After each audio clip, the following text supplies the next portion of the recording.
네, 시청자 여러분 안녕하십니까. 경제를 아주 직설적으로 보는 방법 직설본색입니다. 자, 저희 직설본색이 이번 주 월요일부터 수요일까지 2017년 정년 새해를 맞아서 신년 특집으로 진행을 하고 있습니다. 지금까지 리플레이션과 가계부채 그리고 한국형 기업 지배구조가 또 어떤 방향으로 나가야 될 것인가 이런 부분들에 대해서도 얘기를 했고요. 2017년을 맞아서 17개 주요 이슈를 저희가 꼽아서 그 가운데 몇 가지 가장 중요한 것들을 추려서 그 내용에 대해 아주 깊이 있는 그런 논의를 해보고 있습니다. 자, 오늘도 그 비슷한 이야기를 이어가게 될 겁니다. 오늘 저희는 이 비트코인과 관련돼서 이야기를 해볼 텐데 한동안 많이 잊혀졌었던 이슈 가운데 하나죠. 하지만 다시 한번 이 비트코인이 많은 분들의 관심권에 올라가고 있습니다. 자, 오늘은 이 비트코인에 대해서 어떤 통화 관점, 그러니까 돈의 개념보다도 투자의 관점에서 그리고 어떤 기본 정보들이 필요한지 이런 것들을 알아보도록 할 겁니다. 자, 그러면 지금 출발하겠습니다.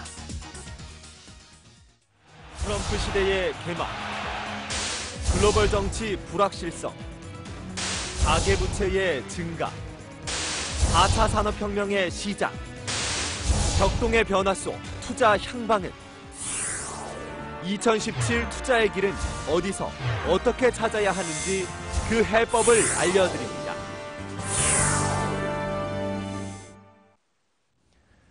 자, 방금 보셨던 것처럼 2017년의 해법을 어디서 찾아야 될 것인지 그 가운데 해법이 되지는 않을지라도 그래도 어느 정도의 굉장히 도움이 될 수 있을 만한 정보를 오늘 드릴 겁니다. 바로 비트코인에 대한 이야기를 해볼 텐데요.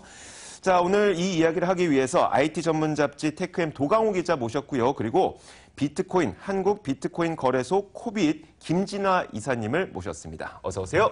안녕하세요. 네, 반갑습니다. 자, 오늘 저희가 한국 비트코인 거래소 코빗의 김진화 이사님을 모셨는데 이사라고 한다면 굉장히 중엄하고 이러실 줄 알았는데 딱 보니까 굉장히 댄디하세요. 아, 감사합니다. 네, 젊으시고 역시 IT 업계에 계신 분들이 좀 남달라요. 왜 그러십니까? 네. 경력이 다양하신 분으로 저도 알고 있어서요. 네. 댄디. 알겠습니다. 네. 자, 일단 오늘 저희가 어떤 이야기를 하게 될 것인지 비트코인에 대해서 이야기를 할 텐데 대주제를 한번 공개해 보도록 하겠습니다. 만나보시죠.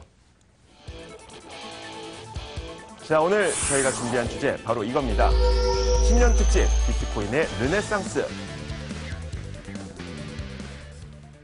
사실 이 비트코인이 처음에 등장하게 됐을 때가 몇 년도였죠? 한 2008년? 2009년 정도. 2009년 정도. 그 당시까지만 하더라도 지금의 통화를 정말 대체할 수 있을 만한 가상의 화폐 혹은 온라인 화폐로 이야기가 됐었는데 자, 그 다음에 너무나도 가격이 급등락하는 모습이 나타나면서 이게 통화의 개념으로 사용하기에는 조금 어려움이 있을 수도 있겠다. 그러면 좀 대안으로 사용할 수 있는 방법은 있지 않을까. 이런 이야기가 좀 오고 가고 있어요.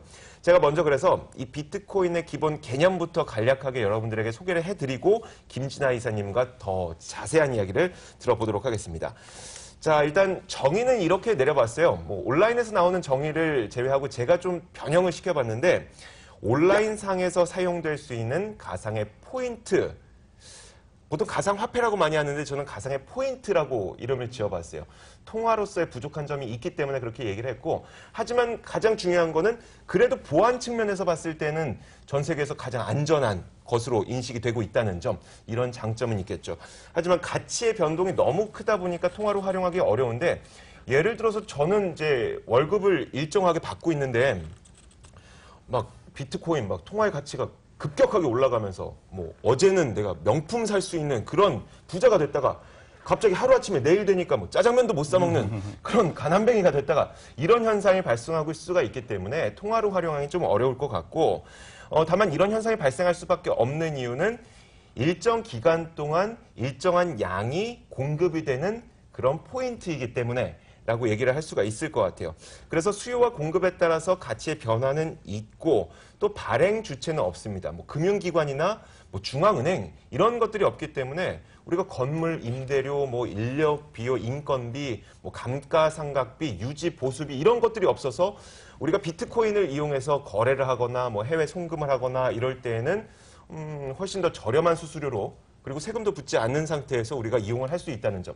그런 측면에서 가상화폐라는 이름이 붙긴 했지만 가치 변동폭이 크다는 점에서 아직 통화로서는 좀 부족한 점이 있지 않을까라는 측면이 있습니다.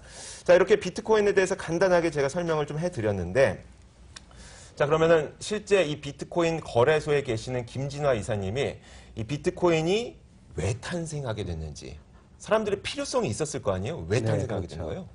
그 아까 이제 앵커께서 정리를 해주셨지만 네. 우리가 기존의 통화를 갖고 있습니다. 네네. 이제 그런 것들로 이제 재화와 용역을 구입을 하고 네. 뭐 인건비도 지불하고 뭐 그런 것들을 이미 잘 쓰고 있는데 그 기존의 통화들이 못 하고 있는 것들이 좀 있거든요. 예컨대 내가 나의 자산을 갖고 있는데 네. 왜 그것이 통화 정책이라든지 금융기관들의 부실에 영향을 받느냐. 아, 뭐 이런 경제적인 네. 측면에서 그런 것에 영향받지 않고 내가 내 자산에 대한 내 구매력에 대한 어떤 통제권을 네네. 가지면 좋겠다. 이런 자유주의적인 생각이 하나가 배경이 됐고요. 음. 또 기술의 역사에서 보면 인터넷이라는 것이 20년 동안 우리 삶을 많이 바꿔왔는데 네. 인터넷에서에는 머니 프로토콜이 빠져 있습니다. 그래서 뭐 공짜 컨텐츠 위주로 성장을 했고, 네네. 그다음에 지금의 인터넷 금융 거래도 많은 우리가 뭐 공인인증서라든지 이런 문제점들이 좀 있지 않습니까? 네네. 그래서 기존의 인터넷이 하지 못했던 금융 거래에 더 진보적인 것들을 해볼 수 있지 않느냐 이런 좀 기술적인 필요에 의해서 탄생을 했고요.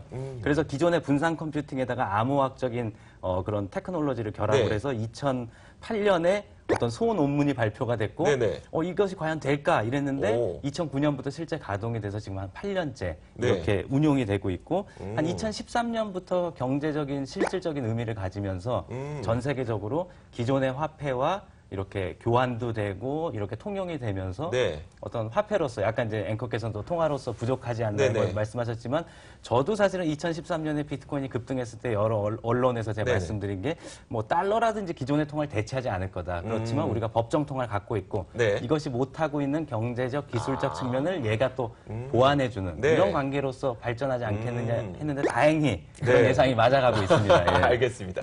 자, 일단 저희가 이 자리에 또 한 분을 모셨는데 그분이 누구냐면 비트코인 투자했다가 실패해 보신 분을 모셔봤습니다. 자, 도강호 기자. 네. 그 경험 먼저 한번 일단 얘기를 해주세요. 네. 과거의 사례죠. 네, 그렇죠. 그러니까 네. 말씀하신 것처럼 2013년에 이제 네. 주목을 받기 시작했는데 저도 이제 이사님의 책을 통해서 처음 이제 접하고 오. 이제 그때 이제 취재도 하고 그래서 이제 경험 삼아 한번 사봐라. 와. 라고 해서 사봤습니다. 네. 네. 그때 이제 마침 그게 또 이슈가 되면서 이제 또 이렇게 가격이 급등하길래 이제 저도 같이 또 샀죠. 네. 그냥 어느 순간 뚝 떨어지더라고요. 네, 이게 이제 그 네. 불안전성을 보여주는 그 사례가 아니었나. 네, 네. 알겠습니다. 원망은 안 하셨어요? 그때 조심해서 하라고 또 이야기하셨는데 네. 전문가 말은 잘 들어야 하는데 저희가 그 항상 내보내는 게 투자자의 판단은 뭐 투자자의 몫입니다. 네. 그걸 말씀을 해주셨네요. 1억 천금 바라면 안 되죠. 자, 어찌됐건. 자, 그렇다면 이제 비트코인이 그러면 일반 화폐와는 어떤 부분이 같고 또 어떤 부분이 차이가 나는 건가요? 그러니까 우리가 화폐는 네. 가장 쉽게는 우리가 물건을 갖다 교환할 네네. 때 그런 매개 수단을 하지 그렇죠. 않습니까? 네. 그래서 예전에 뭐 조개 껍질도 썼다가 감옥에선 담배도 썼다가 네. 뭐 돌멩이도 썼다가 네. 사실 화폐란 게 어떤 정형화된 어떤 그런 건 아니에요. 형태는 네. 아닙니다. 네. 근데 이제 비트코인도 마찬가지로 교환의 매개 수단으로서 역할을 하고 있고요. 그다음에 가치의 저장 수단으로서 네. 역할을 합니다. 한때는 우리가 생선을 화폐로도 썼는데 생선은 가치의 저장 수단 역할을 못 하는 게 상하지 않습니까? 그렇죠. 네네. 근데 이건 장부에 기록돼서 이 데이터가 남으니까. 네. 근데 한 가지 못 하고 있는 게 아까 이제 말씀하셨듯이 가치의 척도로서 이 커피는 4,000원이야. 네. 뭐 점심값은 5,000원이야. 네. 이런 것들이 이제 날이 이제 갈수록 이제 가치가 급등락하니까 네네. 가치의 척도로서는 역할을 못 합니다. 그래서 이 전통적인 화폐의 세 가지 역할 중에 한 가지는 제대로 수행을 못 하고 있다는 네네. 한계가 있고요. 근데 이것이 새로운 기술을 배경으로 한 시스템이니만큼 스마트 계약이라든지 그러니까 네. 개별 트랜잭션에 개별 거래에 프로그램을 입힐 수가 있습니다. 그런 식으로 기존의 화폐가 하지 못했던 것들을 기술적으로 훨씬 진보된 형태로 하고 있는 측면도 있습니다. 네네. 그 부분을 좀 설명을 해주셔야 될 것 같아요. 사실 지금 이사님께서 뭐 프로토콜 뭐 이런 말씀 하시니까 네. 듣는 분들이 굉장히 어려울 수가 있을 것 같은데 도강호 기자가 그러면 이 비트코인이 사실 블록체인이라는 시스템 하에서 움직이게 되는 거잖아요. 이게 뭔지 기술적인 이야기를 좀 해주시죠. 네, 일단 먼저 그 블록체인에 대한 이해가 필요한데요. 네. 블록체인이라는 건 이제 암호화된 전자장부 정도로 생각하시면 될 것 같습니다. 그러니까 이제 저희가 그 금융 거래를 하거나 돈을 주고받고 하면 장부를 다 쓰게 네네, 돼 있잖아요. 요걸 이제 전자상에 네, 컴퓨터상에서 쓴 거죠. 근데 이거를 누구나 볼 수 있고 누구나 고칠 수 있고 이러면은 장부로서의 의미가 그러니까 기록으로서 그렇죠. 안전한 금융 네네. 기록으로서 의미가 없으니까 요걸 암호화해 뒀습니다. 네, 그런 어떤 블록체인이라는 것들은 그런 암호화된 전자장부라는 의미가 있고요. 네. 요것들을 그러면 어떻게 암호화하고 어떻게 기록을 하느냐. 이게 이제 채굴이란 마이너라고 부르는 채굴자라는 분들이 점점 어려워져요. 네. 이제 전 세계에서 컴퓨터를 가지고 이런 네. 것들은 분산 장부를 가지고 블록체인 장부를 가지고 이제 유지를 하고 있습니다. 네. 그러니까 기록을 한 걸 검증하고 이게 제대로 된 거야 암호화도 해주고 뭐 이런 일들을 하고 있는데 그때 그 행위에 대해서 보상으로 주어진 게 프로그램에 의해서 주어진 게 비트코인입니다. 그러니까 이제 너 수고했어라고 하면서 사이버 머니를 주는 거죠. 네. 블록체인 상에서. 네. 네. 그래서 이게 이제 전자화폐, 사이버머니, 전자화폐라고 이야기가 되는 건데요. 그거를 근데 이제 사용하는 거죠. 이제 뭐 주고 사고 팔기도 하고, 뭐 물건을 사는데 쓰기도 하고, 그 다음에 이제 블록체인을 활용하는데 수수료를 내기도 하고. 네. 그야말로 이제 돈인 자, 거죠. 네. 자, 잠시만요. 전혀 못 알아듣겠어요. 아, 네. 아유. 자, 일단 근데 중요한 거는 사실 기술적인 부분은 프로그래머 분들께서 좀 아셔야 되는 부분일 것 네네. 같고 우리가 알아야 될 부분은 얘가 갖고 있는 특성에 대해서 아는 것이 더 중요하니까 네네. 그럼 좀 질문을 넘겨서 지금 블록체인 이름을 다 뺄게요. 그거 자체가 어려우니까 네. 뺄게요. 빼고 비트코인이라는 것 자체가 발행될 수 있는 양이 정해져 있다면서요? 네네, 그렇죠. 왜 그런 건가요? 그게 말씀하신 것처럼 이제 통화의 네. 관점에서 보면 이제 인플레이션 위험이 항상 존재하죠. 그러니까 물가 상승, 통화 가치의 하락. 그렇죠. 네. 그러니까 양이 너무 많아지면은 이 비트코인의 가치가 떨어지고 네. 이로 인해서 가격이 이제 가치가 떨어지면 가격이 폭락하게 되는 네네. 폭등하게 되는 네네. 거죠. 그런 문제가 있기 때문에 가치를 어느 정도 발행량을 어느 정도 유지를 해야 사람들이 예측 가능하죠. 이게 요 정도 있으니까 네. 나는 요 정도 가치를 매겨서 그를 거래를 해야겠어.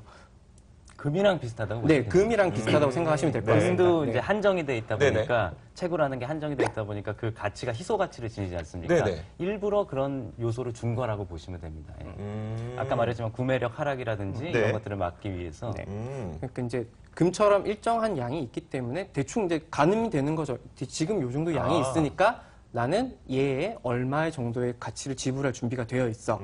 얼마 정도의 돈을 지불할 수가 되어 있어. 이런 건데 이게 이제 그걸 하기 위해서는 요 양을 일정하게 유지해야 되는 거고 그걸 이제 프로그램으로 이제 제한을 둔 거죠. 땅 요만큼만 판다고 나오게. 무조건 금 나오는 거 아닌 것처럼 그렇죠. 네. 비트코인도 무조건 판다고 다 나오지 않게끔 네. 함으로써 금액 물론 지금 당장은 이제 역사가 얼마 되지 않았다 보니까 비트코인의 정확한 가치가 어느 정도인지 모르겠지만 금도 수천 년의 역사를 거치다 보니 금의 가치는 이 정도가 되더라. 이것이 비트코인도 한정된 양을 발행하게 함으로써 그 가치를 어느 정도 수렴하게끔 만든다. 네. 예, 가치의 라고? 저장 수단으로서 아까 말씀드린 네. 그런 역할을 하기 위함이죠. 예. 이 정도면 또 시청자분들이 좀 이해를 하셨나 모르겠어요. 네. 자, 너무 오래 끌 수는 없으니까 다음으로 비트코인의 가격이 근데 제가 알기로도 제가 한 2년 전쯤인가 들어가 봤었어요. 그랬더니 원화로 환산했을 때 1비트코인이 한 80만 원에서 그 정도 선이었었거든요. 근데 오늘 방송한다 그래서 또 거래소에 들어가 보니까 130만 원까지 올라왔더라고요. 네. 그래서 사실은 아까 말씀하신 대로 이게 처음에 이런 자율적으로 이제 네. 인터넷상에서 발행이 되고 이렇게 그러니까 가치가 없었죠. 근데 한 2013년부터 가치가 이제 형성이 되기 시작합니다. 아, 이게 금처럼 가치가 저장이 되는데 또 네. 금이랑 다르게 전 세계 어디로든 막 이렇게 쪼개서 보낼 그렇죠. 수도 있고 네. 우리가 금은 어디 못 보내지 않습니까? 사실 못 보내기도 예. 하고 금 갖고 위험하죠. 쓰려면은 네. 그 부가세 10% 내야 되니까 손실이 어마어마해요. 예, 그런 이제 효용성이 있다 보니까 사람들이 이제 쓰기 시작하고 또 미국에서 상원 청문회 이런 걸 거치면서 네네. 아, 이것이 제도화되는구나. 그래서 가격이 급등하게 됩니다. 그래서 1,200불까지 치솟다가 네. 이제 아까 말씀하셨지만 떨어져서 막 20만 원대까지 또 갔다가 작년이죠. 2016년부터 다시 안정적으로 오르면서 지금 한 1,000불 넘게 한 원화로는 이제 네. 130만 원 뭐 이렇게까지 이제 치솟은 상황이고요. 네. 그래서 제가 볼 때는 비트코인이 예전에 급등했을 때는 버블의 양상이 굉장히 많았다면 다시 떨어졌다가 이렇게 올라가는 요 와중에는 실제 이것이 사용되는 거라든지 아까 도강호 기자님께서 설명해 주신 블록체인 기술이 주류 금융권에서도 굉장히 주목을 받으면서 네. 이런 것들이 어떤 일정 정도 예전과는 다른 양상으로 상승하고 있는 것 같습니다. 자, 근데 제가 방송 들어오기 직전에 이제 담당 PD한테 들었던 이야기가 비트코인으로 1년 동안 지난 1년간 투자를 해봤을 때 수익률이 400%가 될 수도 네. 있다라는 이야기를 들었어요. 어떻게 본다면 통화의 대안 수단으로도 이용할 수 있겠지만 투자의 수단으로도 비트코인을 이용할 수는 있는 거잖아요. 네, 그렇습니다. 네. 그런데 가장 제가 그 마음속에 지울 수 없는 걱정이 기름도 지표가 있고 경제도 뭐 지표가 있고 고용이 있고 뭐 경제 성장률이 있고 한데 비트코인은 지표가 없어요. 그런데 이게 $1,000를 돌파했다고 하는데 그 이유가 무엇인지 우리가 분석을 할 수가 있어요? 예, 가능은 합니다. 그래요? 그래서 저는 이제 내재적인 요인과 외재적인 요인 이렇게 분석을 하고 네네. 있는데요. 내재적으로 보자면 발행량이 제한돼 있는데 얼마 전에, 그러니까 작년 7월 달에 비트코인의 발행량이 반감되는 반감기를 거쳤습니다. 그래서 그 7월 이전까지는 10분에 25 비트코인씩 발행이 되다가 네네. 7월 이후부터는 12.5 비트코인씩 발행이 되는 거예요. 네네. 예, 그런 식으로 이제 발행량이 줄어드는데 네. 그걸 거치면서 일정 수급에 이제 영향을 준 거죠. 그래서 이제 수요는 계속 늘어나고 있는데 조금씩 네네. 발행량이 갑자기 반감이 되니까 네. 가치가 높아졌다. 이렇게 내재적인 것들이 있고요. 네네. 그리고 이제 좀 외부적인 요인으로서는 아까 말씀드렸지만 블록체인 기술에 대한 주류 금융권들의 수용 속도가 굉장히 빨라졌습니다. 그래서 세계적인 투자은행이라든지 네. 아니면 IBM과 같은 대기업이라든지 IT 대기업 이런 데서 블록체인 기술에 주목을 하고 있고 또 경제적인 요인들도 있는데요. 실물 경제 그리고 어떤 실물 자산 시장과 반대로 움직이는 경향성을 학자들이 발견을 했어요.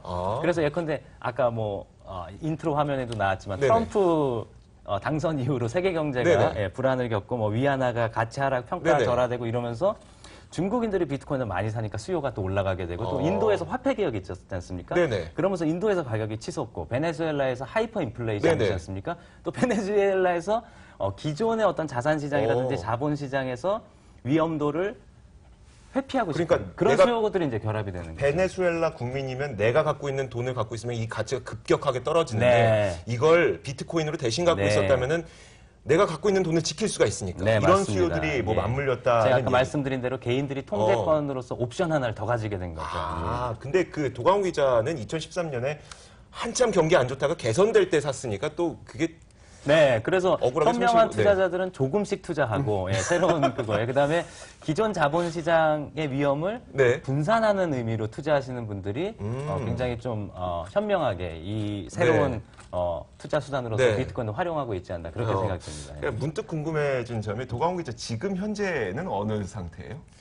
지금 이제 한 절반 정도 회복한 상태. 네. 자, 회복입니다, 이게 회복. 분명히 네. 이거는 우리가 짚고 넘어가야 되는 게 비트코인의 투자처로서 굉장히 좋을 수도 있겠지만 하지만 지금 도강우 기자가 여실히 증명해주고 있는 것처럼 네. 위험할 수도 있다는 점. 그래서 이사님이 말씀하셨던 소액으로 대안처로 투자해볼 수 있는 그 정도로 우리가 생각을 해볼 수가 있을 것 같아요. 자, 근데 이 비트코인의 특성 가운데 하나가 또 90% 이상이 중국에서 이루어진다고요? 네, 중국에서 위안화와 네. 비트코인 사이의 거래가 전 세계적으로 굉장히 활발하고요. 예. 네. 그다음에 이제 엔화와 비트코인 사이. 일본이 이제 작년이죠. 작년 네네. 4월에 자금 결제법을 개정하면서 비트코인을 공식적인 결제 수단으로 인정을 했습니다. 네. 그래서 시장이 갑자기 커져서 엔화 시장도 커지고 달러 비트코인 시장도 있고 원화 비트코인 시장도 네네. 있고 한국은 한 6번째로 전 세계에서 원화 비트코인 시장은 네. 예, 지금 6번째 규모 정도가 됩니다. 꽤 크네요. 네. 오.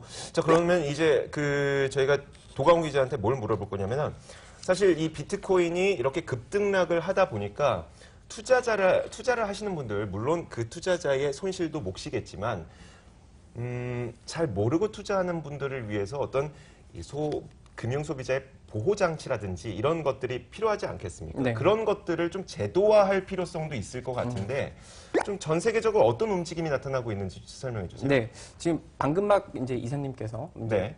잠깐 언급해 주는데 일본이 대표적인 사례일 것 네. 같습니다. 일본은 그 2013년 폭락의 사실 큰 원인이 되는 마운트 곡스라는 네. 세계적인 비트코인 거래소를 가지고 있었는데 해킹을 당해서 많은 사람들이 자신의 비트코인 자산을 잃습니다. 그게 이제 그때 당시에 이제 비트코인에 대한 불안감을 높이고 비트코인 가격을 떨어뜨리는 요인이 됐었고요. 2014년이었죠. 14년이었죠. 네. 그런 요인이 됐었고, 그런 여파로 일본에서는 이제 좀 그런 것들에 대한 경계가 있었는데, 말씀하신 것처럼 이제 그 화폐로서 비트코인을 인정하면서 이런 보호 장치를 만들자라고 해서 이제 그 거래소도 정부에서 공인하는 거래소 네. 그리고 이제 그런 것들을 다 관리 감독하는 체계 이런 것들을 만들어 놓습니다. 그 이사님이 좀 추가적으로 설명을 해주시겠어요? 우리나라에서도 어떻게 움직이고 있는지. 네, 아까 말씀해 주셨지만 뭐 일본 정부가 대단한 것 같습니다. 네네. 그러니까 뭐 아베 정부라든지 이제 경제 뉴스에 익숙해져서 아시겠지만 어떻게 보면 굉장히 재난 상황이 발생한 건데 네네. 그걸로 이제 다 막아버리는 게 아니라 우리가 그럼 이거를 제대로 키워보자. 그러니까 소비자도 보호하면서 네. 이 새로운 기술, 새로운 어떤 금융 시스템을 제대로 만들어보자 이래서 했었고 다행히 이제 한국에서도 정부 우리나라. 당국에서 네. 굉장히 일본처럼 적극적인 태도로 이것들을 제도화해서 소비자 보호는 보호대로 하고 네. 산업은 산업대로 키우고 이런 균형감 있는 접근을 하고 있고요. 그래서 금융위원회 중심으로 해서 비트코인을 비롯한 가상화폐가 제도화될 수 있도록 지금 뭐 한국은행, 뭐 금융당국 뭐 이렇게 네. 다 지혜를 모아서 저희도 이제 민간으로 참여해가지고 네. 올바르게 성장하면서 제도화할 수 있는 방안들을 찾고 있습니다. 그래서 네. 올해 한 1분기나 뭐 빠르면 그래서 네. 제도화 방안이 마련돼서 발표될 것 같습니다. 아직은 이제 구체화되고 있는 과정이고요. 네, 지금 작업을 하고 있습니다. 근데 그 이 비트코인을 이용해서 나스닥에서 또 장외 거래를 할 수가 있어요? 그런 것들도 예, 있어요? 뭐 나스닥에서 이제 이 비트코인의 기술을 네. 활용을 해서 네. 장외에서 장외 주식들 거래하기가 굉장히 힘듭니다. 네. 장외 주식 거래해 보신 시청자들은 아시겠지만, 네. 근데 그런 것들을 굉장히 간소화하고 P2P로 장외 주식을 거래할 수가 있는데.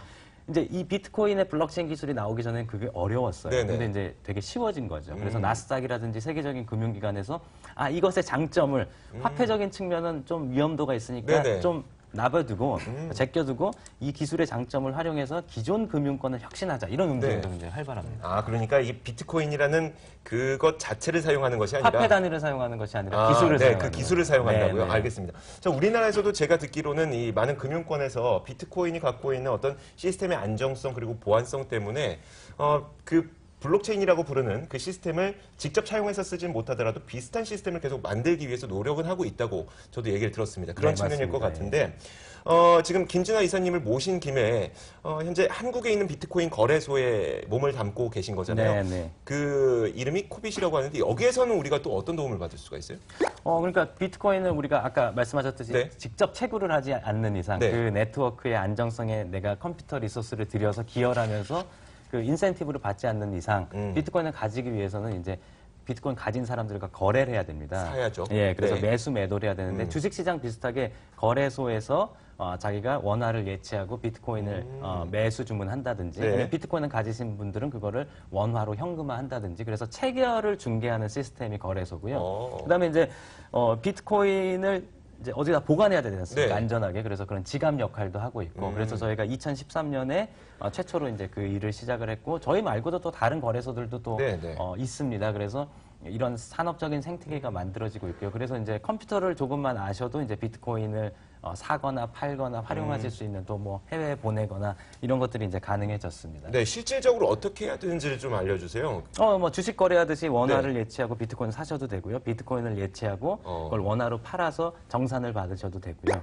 예, 그래서 비트코인을 매수한 다음에 뭐 미국에 있는 친지한테 네. 그렇게 돈을 보낸다거나 아니면 뭐 해외 구매 대행할 네네. 때 쓴다거나 결제 수단으로 그런 분들이 많습니다. 지금 나오고 있는 저 화면이 그 현재 그 비트코인 거래소에서 네. 거래가 시세죠, 되고 있는 시세. 시세, 네, 네. 체결 비트코인의 시세죠. 시세인데 지금 살펴보면 저 위에 138만 원 정도의 네. 시세로 거래가 되고 있다는 네. 거죠.